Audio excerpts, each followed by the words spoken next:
Welcome to my Intuitive Eating Back to Basics series. In each episode, I'm walking you through one of the 10 principles of intuitive eating.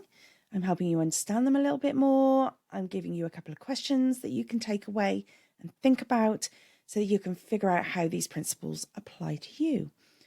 You may or may not know that this is a series, so if you've just stumbled across this episode, you're welcome to keep listening. But to get the most out of it, I'd suggest you go back and you start at the beginning of the series. It all makes a bit more sense when you follow it in order. Today, we're talking about Principle 2, Honour Your Hunger. This is all about recognizing when you are hungry and acting upon it, not just ignoring it. People often think that hunger is about a feeling in the stomach, but it's actually much more than that. And understanding what that feels like to you is really important if you want to be an intuitive eater. Hunger's got a really important function in the body. Everything you do relies on energy. Every movement, every thought. And we get this energy from food. We eat it. If it doesn't all get used, we store it in our muscles, in our liver. And for that reason, your body drives you to eat. That's hunger. So let's do a little bit of biology. Just a little bit though, so that you can understand the body a little bit better. Energy mainly comes from carbs. Everything is broken down into its simplest form of sugar, which is why we crave carbs when we're tired, for example. If we're feeling a bit lethargic, if we've had a busy day, certain times of the month, we crave carbs. It's your body asking for the sugars. It is the easiest thing for your body to use to produce energy. And so that's why you crave it. Now, there are two main hormones that control your hunger. One is ghrelin and one is leptin. And there are others like insulin and cortisol, but we'll focus on just these two for now because we're not going deep biology here. So when you have not eaten for a while, your stomach produces ghrelin. It's saying the stores are empty. It gives you appetite. It gets your gastric juices flowing, gets you ready to eat. And then when you're full, fat cells release leptin. And that tells your brain you've got enough calories on board now, you've got enough food coming in, stop the hunger signals, don't need to eat anymore. There are things that can upset that, like if you're unwell, for example, but on average, normal, functioning day, that's the basics of how it works, right? So your hunger is there to encourage you to take in more energy. And this is why we want to acknowledge it and work with it, not ignore it. We function better when we have energy on board. So if you listen to your hunger, if you honour your hunger, it will help you to provide energy for yourself when it's needed. And then you feel much better.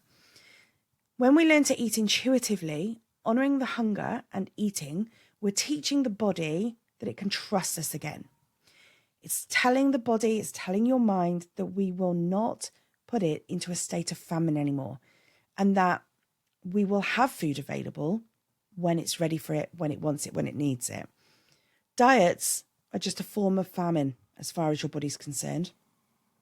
It does not know that you are trying to lose weight for a wedding, or that you're trying to get a beach body ready for your summer holiday.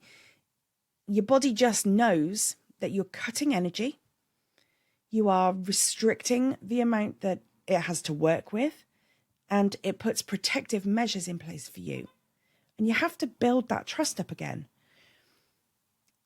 If you want to know more about how restriction affects the drive to eat, then go and find my episode on the binge restrict pendulum. I'm not going to go into that here because we're just focusing on the principle, but go find the binge restrict pendulum episode and it will explain why if you let yourself get too hungry, all of a sudden you want to eat a lot more food. There are lots of very valid reasons why you might be letting yourself get too hungry. It's all about the rules that we set for ourselves through our time of dieting, through our time of listening to all that dieting messages that we rejected in principle 1. Believing that hungry is good. believing that some foods are bad for you, thinking that food isn't healthy, or hearing messages like, should you eat that? Restriction, only having small amounts. Calorie control, calorie restriction. Shakes diets, they are serious calorie restriction. Eating at set times or to a set routine. Intermittent fasting, for example, restricting the window that you're allowed to eat in. Or simply out of habit. Maybe because of man-made rules, timings of meals, how long you have to leave between meals, only eating when you're hungry and stopping when you are full. All messages that we get taught are the right way to eat. And for your information, there is nothing wrong with grazing. You do not have to stick to this idea that you have to have 3 meals a day. Your body might just naturally be more geared up to eating more often. So, this grazing, this snacking type of eating, absolutely fine if you're satisfying your hunger and you're making this peace with food. We often think that hunger is just a feeling in the stomach, but it is much more than that when you really tune in. So for some people, it's a gurgling or rumbling in the stomach. That's what we tend to recognize, right? But there's also things like, do you get lightheaded when you're hungry? Does your concentration wane?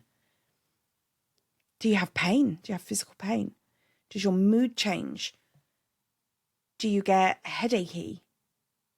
Do you feel different in your throat? And it's okay if you can't feel any of those right now. It's okay if you don't recognize that for yourself. There are many reasons why you might not be able to. Dieting really destroys our ability to feel these cues. Maybe you're just too busy and you don't think about it. Trauma, stress, poor sleep. And poor sleep, that's a vicious cycle because eating well promotes good sleep. I like to think of hunger as a visitor to your house, right? They come to your house and they knock on the door and you let them in, right? Which means you eat. Hunger comes knocking, you eat. Then your neighbour comes to the house again and you let them in, which means you got hungry, you let them in, you eat. Yeah, right? You with me? You with the neighbour analogy? Okay, then you start a diet, which means you try and control how often your neighbour can visit. So they come to your house and you leave it a little while to open the door. They can wait, right? They knock a little bit louder, which means you get a bit hungrier. You let them in. Next time, you try and put them off. They knock and they knock and they knock, and you make them wait and wait and wait. And by the time you open the door, they've got less time to chat to you, so they blurt out everything they've got to say really quickly. For the sake of the analogy, this means you've left it so long that you're actually now super hungry. So now you eat more and you eat more quickly. Next time, you're hoping that if you ignore them, they will go away. Because that's what you've been told will happen. So they knock and they knock and they knock. They shout through the letterbox. You ignore them and they leave. Which means you get super hungry. Your body feels rubbish.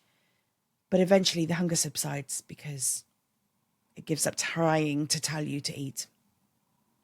Next time, your neighbour just stands at your door. They know there is no point in knocking. You won't hear them. You won't come. So they just stand there, all sad. And this means you're really, really hungry, right?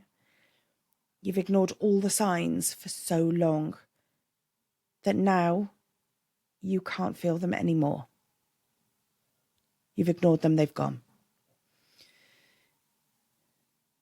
Your hunger is that neighbour.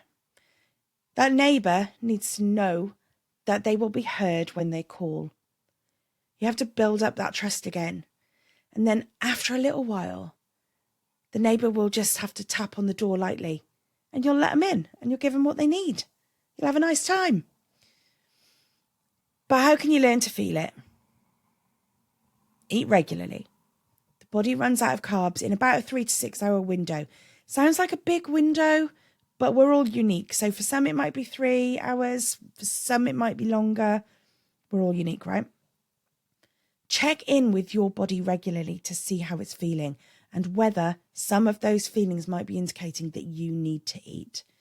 Start to associate also how you feel before and after eating. See how your body feels before you're eating when you're hungry, after eating when things might be a little bit more satisfied. So, my questions for you today are, what does hunger feel like for you? Do you know, or do you need to work out what that is for you?